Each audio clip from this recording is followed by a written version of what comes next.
Good morning. Hi, how are you? Welcome to the Abbott Museum. Well, thank you. It's a great place. It's your first time here? Yeah. It's a lovely place. Yeah, and I see you're right next to the old Abbott Mill out there. Yes, this was the office to the Abbott Mill, the woolen mill. Oh, when this it was was in the operation. office. I Yes. see. Now, are you with some association or something? Or? I am the director-curator of the Dexter Historical Society, and I've been with the society for probably about 30 years. Oh, jeez. Now, when was that founded anyway? 1966. 1966. So this would be our 40th year. Oh, wow. Well, congratulations. Thank you.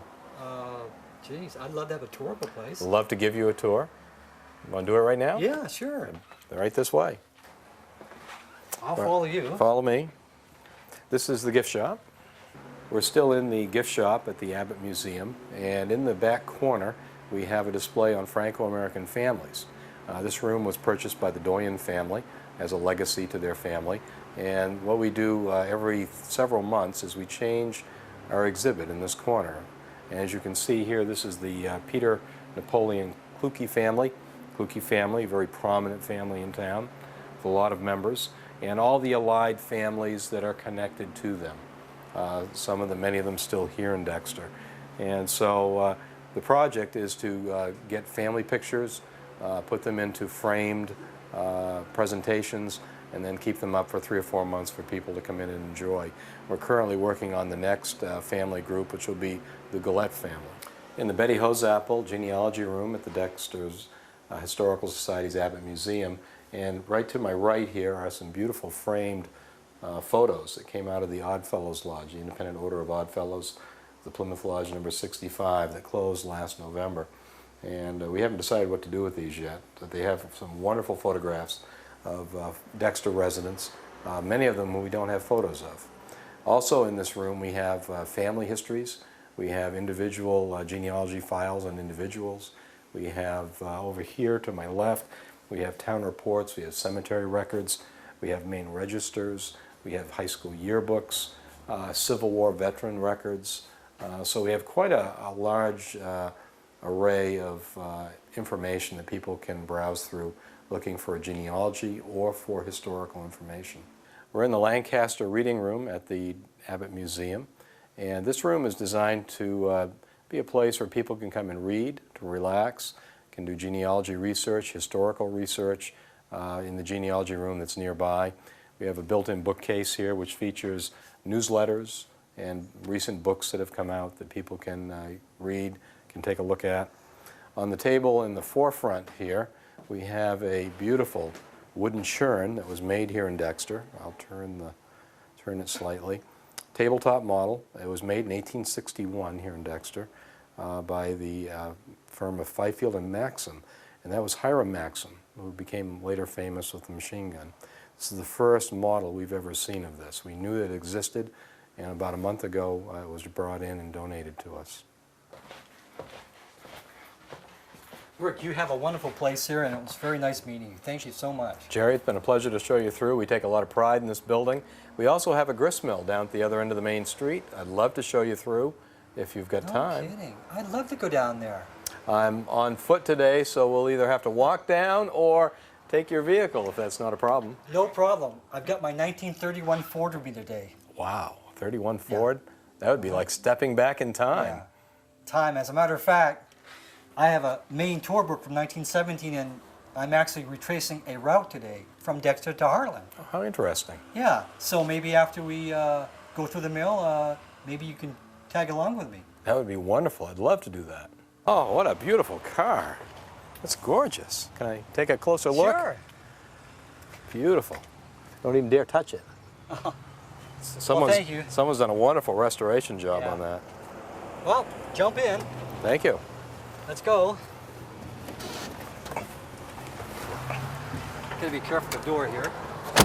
All right, got that book for me? Yes, thank you.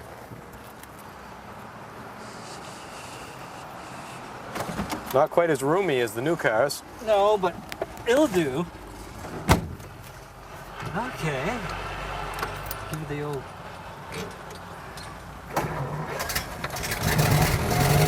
Start right up. Okay. And not as quiet either. No, not as quiet. Okay, let's go down to Main Street.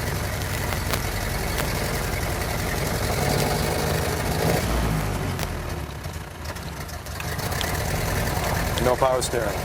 No power steering. That's the Abbott Library here, right? That is, the Abbott Still Library. there. Been there since 1894. Nice building, centerpiece of the town. Oh, yeah. And this area was known as the Flat because it was a flat area between the two hills. Oh, yeah, wow. Still looks like it's back then almost. Brick buildings on the left were built in 1907 after a disastrous fire. How about right over here? I got the memorial building, it has the town clock Nancy on top of it. Yeah.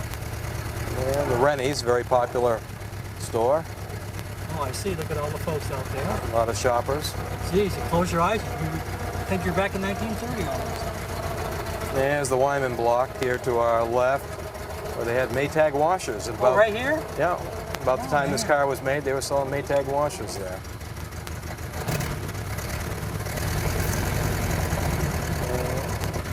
Oh, right here. Great. Good. There's a couple parking places here. So if you need room to get out, you can. Okay.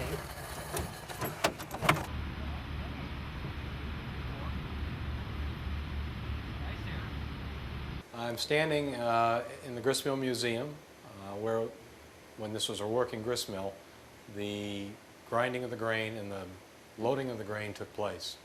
Above me there's a hopper where one man would shovel the grain by hand. Into this hopper would run down through the chute into the top of the machinery to be ground, where it would be ground into oatmeal, cornmeal, grains such as that. It would go back into the basement, and behind me is an elevator. The door is open here. It's basically a belt with cups on it. It would scoop the grain, take it upstairs, dump it into a loading chute where it would be bagged here by another man. So two men could do the whole operation. They could grind about a ton of grain in a half hour, custom grinding. Standing in front of the Amos Abbott and Company display at the Grist Mill Museum, Dexter was known for its woolen mills for over 150 years. We had over 7 woolen mills in the town of Dexter, most famous being Amos Abbott and Company, which started in 1820. They always claimed to be the first fully integrated woolen mill in the state of Maine, and starting as an integrated mill in 1836. And they operated under one family till 1975 when they closed. Standing in front of the bottling plant display, the Grist Mill Museum, Dexter Bottling Works was in business for about 80 years here in Dexter, and it features a variety of bottles used here for different beverages in town. In fact, we have several quart bottles of orange soda. Mount Kineo brand was the local brand, and these are about 35 years old. They've never been opened, still have the fizz, and so these were found in Greenville, in the back of a garage. We also have several other very well-known flavors. Here we have Dr. Pepper, bottled here in Dexter. It was the first franchise of Dr. Pepper in the state of Maine. And we also have another well-known brand in Orange Crush. This was the flavor I drank as a kid in the 1960s. It's still bottled today as well. And they also bottled Moxie, an old New England favorite. In front of the signs at the Grist Mill Museum, this is just a small portion of some of the signs we have here, all Dexter signs. We currently have 99 signs hanging in the grist mill, and they range in age from the 1850s to the 1980s. And as you can see, there is quite a variety. Signs that were on buildings, signs that were on trucks, on schools and businesses. We've done very well collecting signs, and it's probably our greatest collection here at the Society.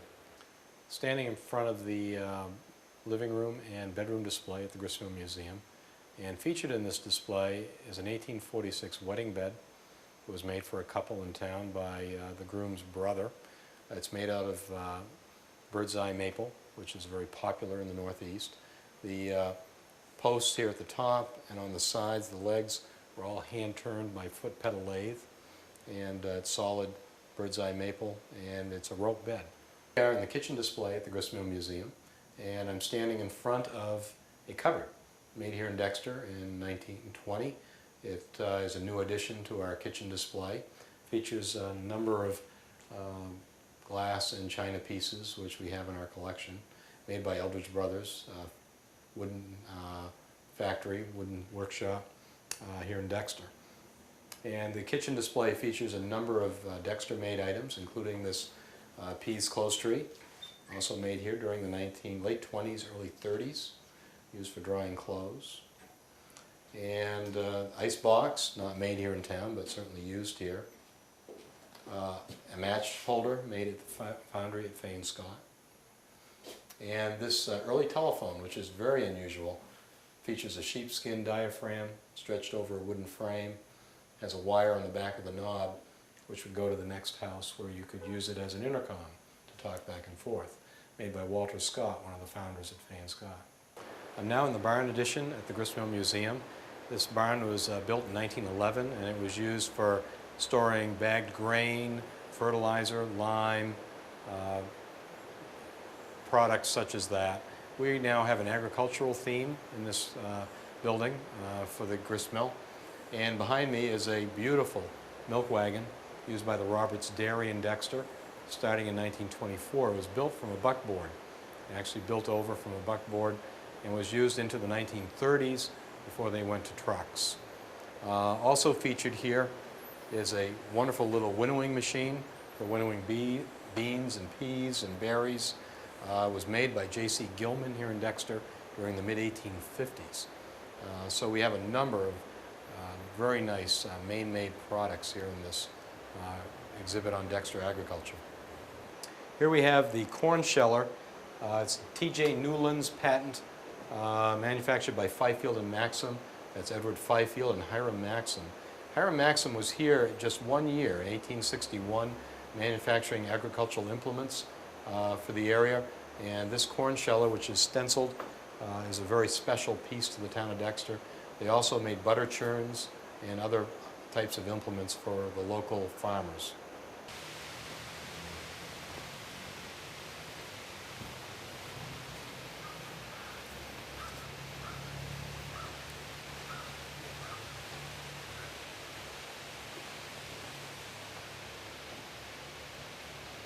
Welcome to the Cars Corner School, one of the newer additions to the campus of the Dexter Historical Society and the Grist Museum. The Cars Corner School is the oldest standing school in the town of Dexter. It was built in 1845 and was used up until 1944 when it was closed as a one-room schoolhouse. The school features the original glass in the windows. In many of them you can still see the bubbles and waves of the glass. It also features a wooden chalkboard behind me. One of the boards here is 2 feet wide, 8 feet long, and it's just a painted wooden chalkboard. We also have a bulldog stove, which was used here in the school. Bulldogs were common to most one-room schoolhouses. And you'll notice the floorboards are also very wide, nice wide, beautiful boards on the floor. We have attached to the floor, we have some original desks that were used here in the school when it was being used as a one-room schoolhouse. Over here, we have a horizontal grand piano, which was also in the school as well, with beautiful ornate legs. A little information about the school and some of the students that attended it. On top of the bookcase, we have Indian clubs that were used in exercise classes in phys ed, and the children would swing them around to build up their upper body muscles. And in the back, we also have the visitor's bench, where parents visiting school committee could sit and watch the proceedings here in the school. School is in session. Well, Rick, thanks so much for the tour. You've got a really nice place here, and it's very nice meeting you also. Jerry, it's been a pleasure to show you through the museum. I hope you've had a good time. I'd like to do it again sometime. Oh, I really like that. I mean, there's so much here that I haven't seen, Oh, so. you can't see it all in the first trip. Yeah. So. Still want to go on the road trip with me to Hartland in the Model A? That would be fun. I'd really like that. It'd be a great time, I think. Great. It'd be nice to have you. I need to close up for about 10 or 15 minutes, if that's not a problem. Oh, that's no problem because I've got to go up to the house and put a new radiator cap on the Model A anyway because the old one has a leak in it, and Oh, okay. I want to make sure that everything's Sure. going to be okay. So. Yeah, sounds good. I'll see you in about 15? Right, I'll be right here. Okay. Thank you. You bet.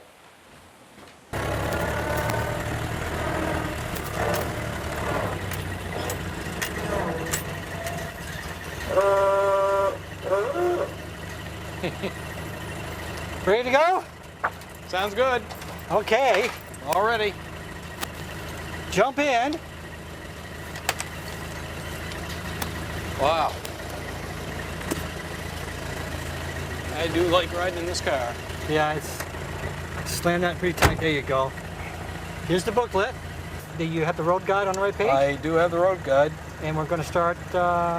Start by going right out beside the bank onto the main street, I guess. Uh-huh. And then we'll go straight up over Zines Hill. Okay. Sounds good. Let's go. Great day for a drive, too. Oh, you're right. Great Not a day. cloud in the sky. Well, not many clouds. Nice and warm. Couldn't have picked a better day, Jerry. Yeah, I know. It's not too humid either. Okay, here's the Take a main left street. here. Yep.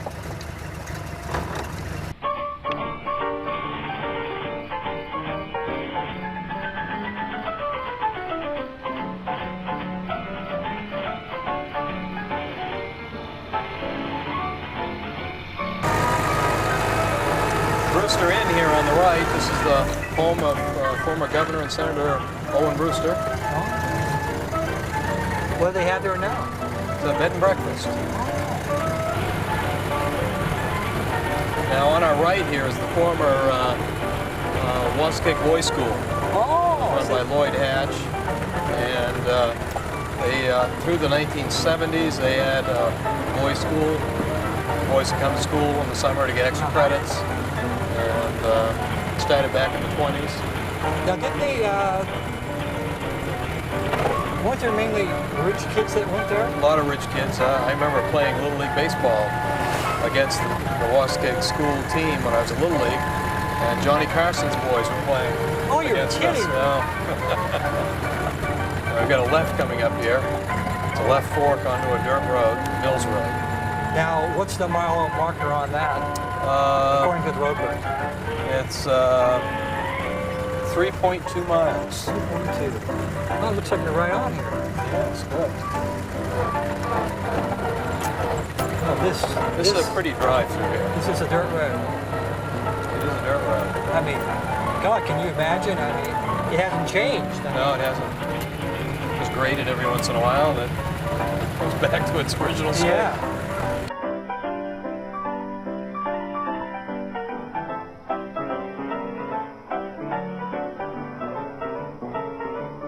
Oh, here we go, right up here.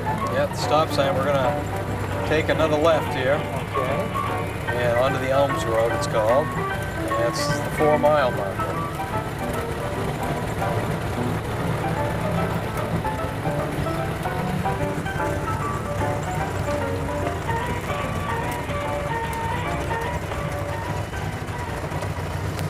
This way. A little cemetery up here on the right, the Elms Road Cemetery. Oh, Doesn't have many markers in it, but one of the stones dates back to the 1840s, I believe, 30s or 40s. oh yeah, right over here. Yep. A few markers there. Is that a family cemetery? There are 2 or 3 families there, I believe. I haven't stopped there recently to look at it. Look at that old house. I wonder who lived there. Geez, look at that. Yeah, it's quite an old place. It'd be nice to find out. How long have you lived here in Ripley? I've lived here all my life. I was born here in 1929, over on Woodcock Hill, and my family moved over here the next year, and my brother was born in the old house here in '31, and we lived here until 1947. It seems to be run down quite a bit. Do you feel sad about that, or? Yeah, it's a real sad situation. It just got to almost the point of no return. The roof leaks, and Yeah, it looks like it's missing a chimney up there. yeah, that's down in the cellar. So it just sort of dropped down one day, or? It just dropped down, yeah. Well, I can remember one thing that my brother and I did. We took a Model T coil apart and got a whole bunch of copper wire out of it, and we strung it across the road. The telephone line used to be on that side. And we had a speaker out of an old radio that had A and B batteries, a big speaker set on top of it. We hooked it up to the telephone line, and when people were talking, we could hear them very plainly. And we found out after a little while that the linemen were working and they could hear us as well. And they told us to get off the line, stop fooling around, and we did. Now that's what they call a true party line. Right. Oh, look at the corn. Yeah, feel the corn. The native corn's starting to come on now. Had some last night. How was it? It was good. Went to school up the road here to the mill school on the corner. Stop sign, we're going to take a right here. This is the, go from the Elms Road to Route 23. A sharp right, 4.5 miles. We've got an old one-room school. I remember one day we came in from playing, and must have been some controversy because a young fellow walked by my desk and kicked me in the head, and I jumped up and knocked him in the head and gave him a black eye. So what happened over that? Any? Nothing really. It quieted down. Oh, great. Do you still know him to this day? He has deceased. Yeah. Do you think that black eye had anything to do with it? No.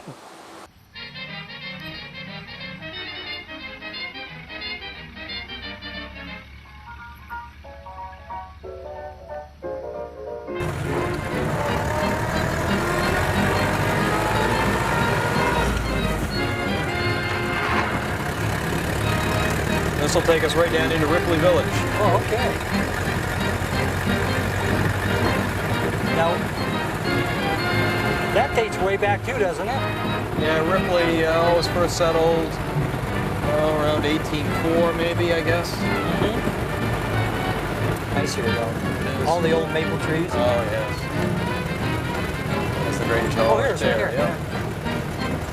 Originally it was a church in the early 1900s, converted it to a Grange Hall. This is the Ripley Pond to our right. I'm going to take a left right here to St. Albans. It's a sharp left. This is 5.3 miles. Okay. This is Ripley Whoa, Center. we're making progress. Beautiful drive. Coming up on our left, we'll have a Ferndale Cemetery. Oh, I see it right here. Well, it's still one of the primary burying yards here. 1923 date on it. This farm here on the right, there's a veterinarian that lives there now. Well, that's really fixed up nice, isn't it? They've done a lot of good work for that. Good early. Great revival. Got another cemetery on our left here. A sharp left turn. 6.8 miles. This has got a lot of good early stones in it. It's like a nice little cemetery. Mighty close to the road. Sure is.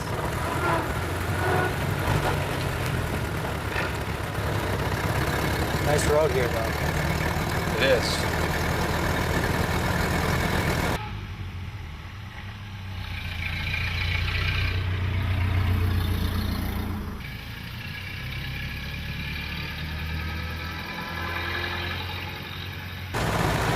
Another field of corn. Yep. A lot of this is fodder corn for cows. Looks like someone's rolled some hay up over there. Yes, brown bales of hay.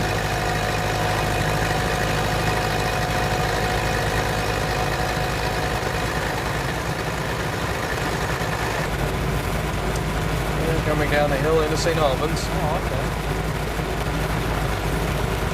There's Big Indian again.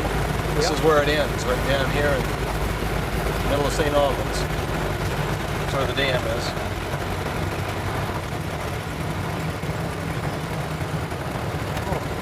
Nice. Yes, there's the dam. Replaced not too long ago. There's the Indian Lake Market. Now we're coming to the four corners here in the center of town. And I'm going to turn right here on Water Street, I think. Okay.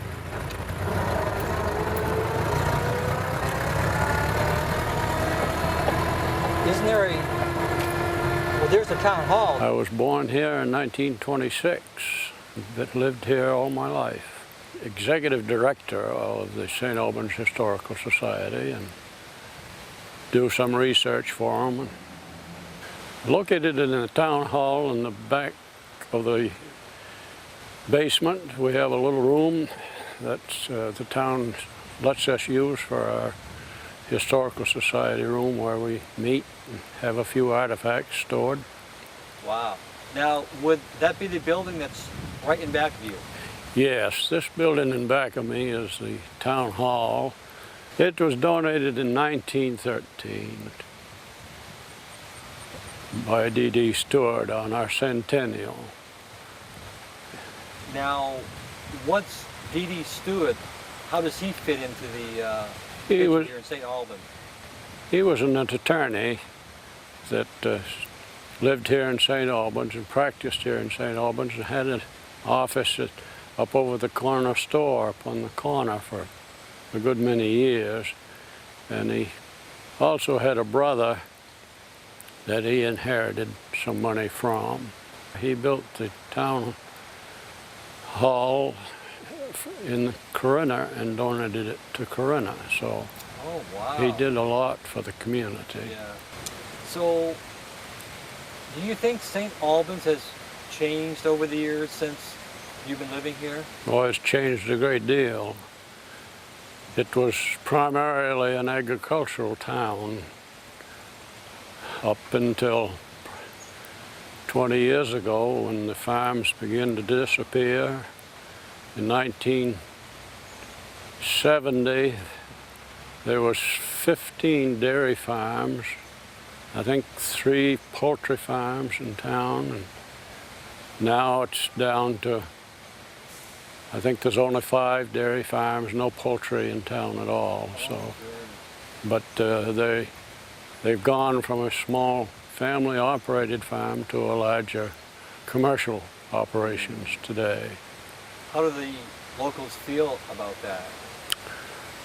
Well, I don't think the locals have any preference one way or another. It's the way the economy has gone, and primarily this town now is a kind of a bedroom town to all the surrounding communities. We have a lot of people coming in, and retirees, people that work outside. Our lake here, we have Indian Lake, and we have one side of Moose Pond in Hartland, and they're all covered with camps now. I think there's a Grange Hall here somewhere, right, isn't there? Coming right up, Oh, okay. right here, on the right. Yeah. St. Albans Grange, number 114. Took her right on track.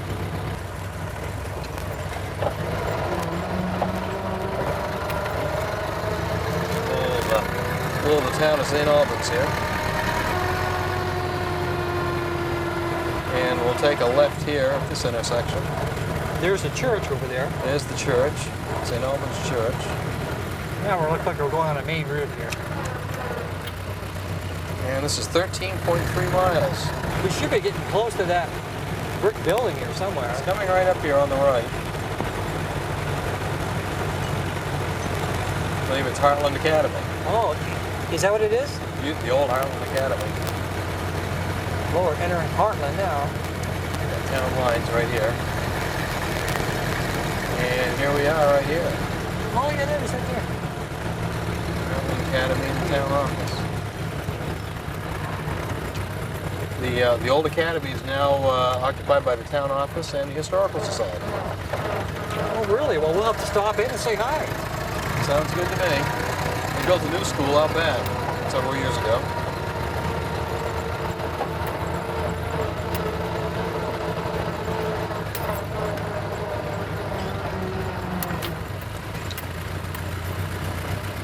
$15.8 miles. Yes. 3 nights of mirth, music, and feasting. I like the way they put that. Apollo Yeah. Male Quartet, Grand Concert and Ball. And people always dressed Oh, they did. formally. Nice picture of the Hartland Tannery. Well, that Yeah, I was see. the woolen mill. It was a at woolen that mill time. originally. Yeah. When did it switch over to a tannery? 1936, 36, okay. I think so. I couldn't remember the year. And McKechnie did the photo. We have a McKechnie photo at Dexter of one of the woolen mills there, too. He must have gone around and Probably. shot the different Probably. mills in the area. That was established in 1862, Okay. I think. Yeah. My graduating class. So you're in there. Yes, I am, right here. Get the bridge with the lamps on it, Yeah. and the mobile gas I remember walking across there. across there. Yeah. Great, great pictures. A little boy on a bicycle. Yeah. In some ways, it doesn't In look much fact, different. this street was the street where I grew up for the Was. most part. There's a fire danger Yep. board there. Yeah, it's fun to look at these old photos. Yeah. And this is the basketball pit where they played basketball. You played half-court basketball? Yes, yes. Did you play offense or defense? Guard. Defense. Yeah, And boy, there's been a lot of basketballs bounced on that floor. out there. yes. Hartland Junior High. Dexter still has the pit in the NH Fay School. When they remodeled into apartments, they just bypassed it. Yeah. It's all closed off, but it's still there. They don't use it, unfortunately. Your ceiling was a little higher. In Dexter, they had to do a line drive shot because the ceiling was so low. But it's a much higher ceiling in it. Very nice. Nice to keep this, and the bleachers keep it all intact. Well, wasn't that a nice visit? Oh, that was a great visit. She's such a nice lady. Yeah, don't you Murdy. think? Yeah, Murdy. She's a great lady. And they have a great place here, too. They do. It's a good little historical society. Well, should we go down and see if we can find that bandstand Yeah. downtown? That sounds exciting. I like old bandstands. Yeah, me too.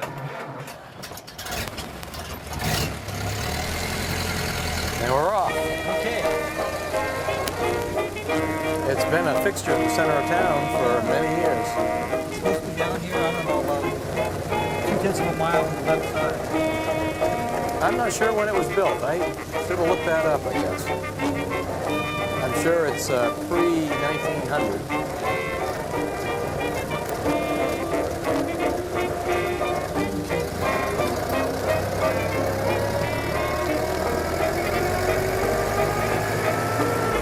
Yeah, I can see the Irving Tanning mill right there, and it's right before that, so. Almost there. Church. Right off to the left here. Oh, There right it is. here. There it is, yeah. Isn't far away.